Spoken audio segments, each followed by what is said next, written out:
Friends ನೋಡಿರಿ, ಇದು ನಮ್ಮದು ಗೊಂಜಾಳ ಎಷ್ಟು ಎತ್ತರ ಬೆಳೆದೈತಿ. ಬೆಳೆ ಅಂತಂದ್ರೆ ನಾವು ನಿಂತರೂ ಕಾಣ್ಲಂಗೆ ಹಂಗಾಗೈತಿ. ನಮ್ಮಷ್ಟು ಎತ್ತರ ಬರೀ ತೆನಿನೇ ಅದಾವೆ. ಅದ್ರ ಮ್ಯಾಲೆ ಎಷ್ಟು ಎತ್ತರ ಬೆಳೆದೈತಿ ನೋಡಿರಿ.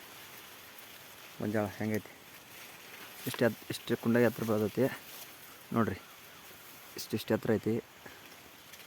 ನಾವು ಬೆಳೆದಂಥ ಬೆಳೆನೇ ಇದೆ. ಎಲ್ಲ ತೋರ್ಸತ್ತೀನಿ ನಿಮ್ಗೆ. ಈಗ ತೆನಿ ಹಿಡ್ದೈತಿ ಫುಲ್ ನೋಡಿರಿ. ಫುಲ್ ತೆನಿ ಐತಿ. ಅದ್ರ ಬೆಳೆ ಭಾಳ ಬೆಳೆದೈತಿ.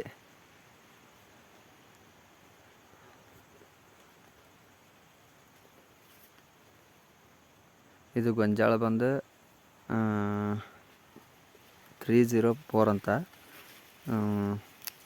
ಇದ್ರ ಗೊಂಜಾಳ ಪಯನರ್ ಅಂತೇಳಿ, ಪಯನೀರ್, ಸಾರಿ ನಮಗೂ ಅಷ್ಟು ಅದರ ಹೆಸರು ಅಷ್ಟಿದಿಲ್ಲ. ಆದರೆ ಭಾಳ ದಿವಸದಿಂದ ಇದನ್ನು ಹಾಕತ್ತೀವಿ 304 ಅಂತೇಳಿ ನೋಡಿರಿ. ಎಷ್ಟು ಎತ್ತರ ಬೆಳೆ ಬೆಳೆದೈತಿ. ಆಮೇಲೆ ಗೊಂಜಾಳದಾಗ ಒಳಗೆ ದಾಟಬೇಕಂದ್ರೆ ಏನಾಯ್ತು ಅಂತ ತೋರಿಸ್ತೀವಿ. ಈಗ ಇದನ್ನು ಪೈಪ್ ಹಚ್ಚಿದ್ವಿ ನಾವು ಗೊಂಜಾಳದಾಗ ನೋಡಿರಿ. ಇಷ್ಟಿಷ್ಟು ಎತ್ತರ ಇದನ್ನು ಮಾಡೀವಿ, ನಾಜಲ್ ಮಾಡೀವಿ. ಇದ್ರ ಮ್ಯಾಲೆ ಇಷ್ಟು ಎತ್ತರ ಬೆಳೆದಾವೆ. ನೀರು ಹೊರಗೆ ಹೊಡಿ ಅಂದ್ರೆ ಹೆಂಗೆ ಹೊಡಿಬೇಕು ಹೇಳ್ರಿ ನೀವು. ಈಗ 5 ಫುಟ್ನು, ಸಾರಿ 5 ಫುಟ್, 2.5 ಫುಟ್ ಅಂತೇಳಿ 5 ಫುಟ್ ಮಾಡೀವಿ ನಾಜಲ್. 5 ಫುಟ್ ಮಾಡೇವಂದ್ರೂ ಏನು ಇದನ್ನು ಮಾಡತ್ತಿಲ್ಲ. ಮ್ಯಾಲೆ ಹೋಗಿ ಕಡೆ ಕರೆಕ್ಟಾಗಿ ಮುಟ್ಟಾತಿಲ್ಲ. ನೀರಿಲ್ಲದಕ್ಕೆ ಹೆಂಗಾಗೈತಿ ನೋಡಿರಿ. ಇದು ಒಣಗ್ದಂಗೆ ಆಗೈತಿ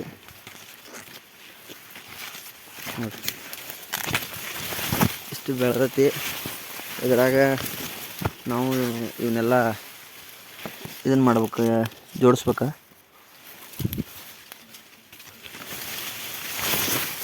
ನೋಡಿರಿ ಹೆಂಗೈತಿ, ಒಣಗೈತಿ. ಭಾಳ ಒಣಗಿ ಬಿಟ್ಟೈತಿ. ಕರೆಂಟ್ ಪ್ರಾಬ್ಲಮ್ ಆಗಿ ಟಿ ಸಿ ಸುಟ್ಟಿದ್ದ ಸಂಬಂಧಾಗಿ ಈಗ ಚಲೋ ಮಾಡಿ ನೋಡಿರಿ.